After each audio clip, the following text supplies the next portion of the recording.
नौकरी करना है तो सेवक के भाव से आकर के ऐसे पदाधिकारी सावधान और सतर्क हो जाएं। तो भवकाल बनाने वाले को जो भवकाल बना के दहशत बना के बिहार के जो भी कीमत अदा करना पड़ेगा वह कीमत अदा करेंगे। ये संजोग नहीं हो सकता। ये पूरी योजनाबद्ध ढंग से पहले सीईओ का हड़ताल फिर कर्मचारियों का हड़ताल, लेकिन सरकार गंभीर है। हड़ताल की सीमाएं खत्म होते ही ये 40 लाख परिमार्जन हर हाल में कर आएंगे और बिहार की जनता को उनकी शिकायत को दूर करने का पूरी प्रयास करेंगे। कैथी लिपि दस्तावेज के अनुवाद के लिए हम विशेषज्ञों का पैनल भी बनाए हैं। 29 विशेषज्ञों को प्रशिक्षण देकर जिले में जिम्मेवारी दी गई ताकि वो उसके दस्तावेज को अपनी भाषा में रूपांतरित कर सके। तय दर 220 रुपये प्रति पृष्ठ पर अनुवाद करने की हमने व्यवस्था बनाई। प्रत्येक शनिवार को अंचल कार्यालय में जो जनता दरबार लगेगा, पहले थाना में जनता दरबार लगता था। एक अंचल के अंदर कई थाना होते थे। हमारा एक अंचलाधिकारी एक ही थाना में जा पाता था। कई जगह शिकायत मिलती थी कि अंचलाधिकारी आए ही नहीं।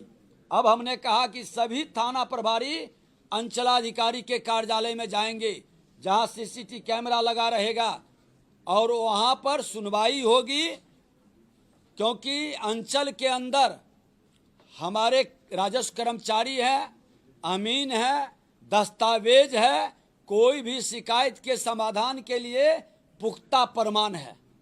तो ये परिवर्तन हमने किया और इसकी निगरानी डीएम और एसपी को सुनिश्चित करने के लिए हमने निर्देशित किया है। राजस्व कर्मचारी को अंचल की जगह पंचायत स्तर पर बैठाने की व्यवस्था और हमने वीडियो कॉलिंग के माध्यम से रैंडम उसकी जांच की व्यवस्था बनाई कि राजस्व कर्मचारी हमारा पंचायत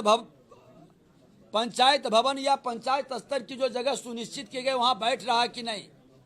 लोगों को परेशानी बढ़ी है, जो खुल करके घूमते रहते थे और जनता उनके पीछे घूमते रहती थी।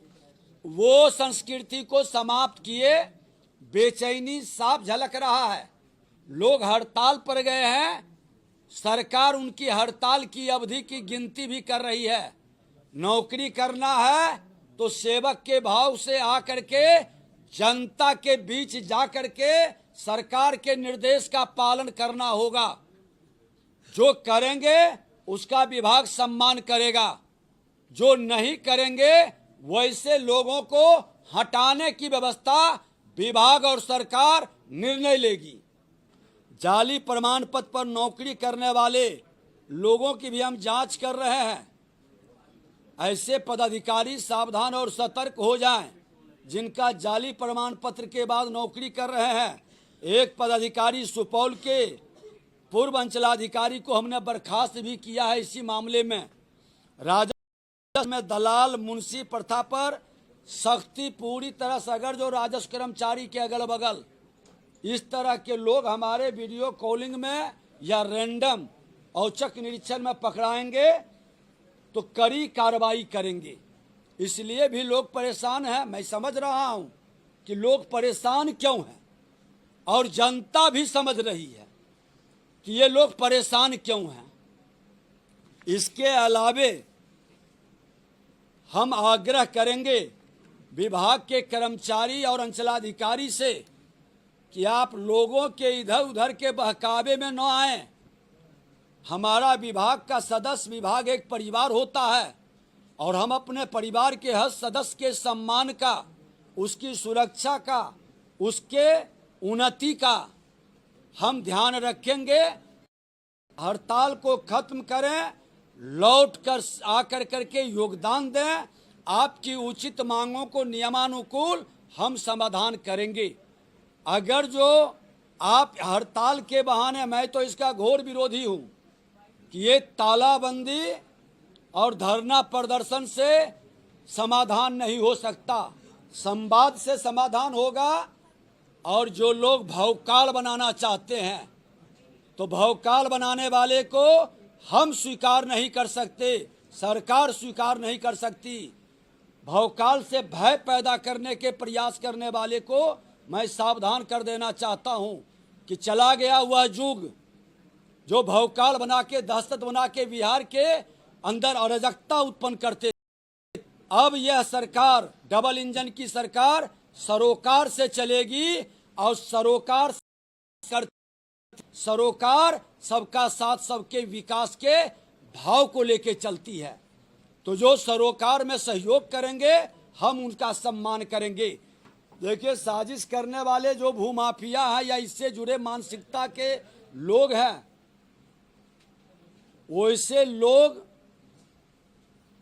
को अफसोस होगा, क्योंकि इससे हम प्रभावित नहीं होंगे। जो संकल्प बिहार की जनता के जनादेश, इतने बड़े जनादेश के सम्मान के लिए एनडीए सरकार ने उठाई है, उस जनादेश का सम्मान कराने के लिए जो भी कीमत अदा करना पड़ेगा वह कीमत अदा करेंगे।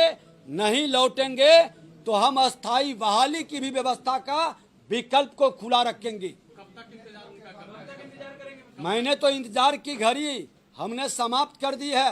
बिहार के मुख्यमंत्री जी का कल से समृद्धि यात्रा शुरुआत है। अगर जो नहीं लौटे तो मैं उनका निलंबन शुरू कर दूंगा, वहां वैकल्पिक व्यवस्था बनाना शुरू कर दूंगा।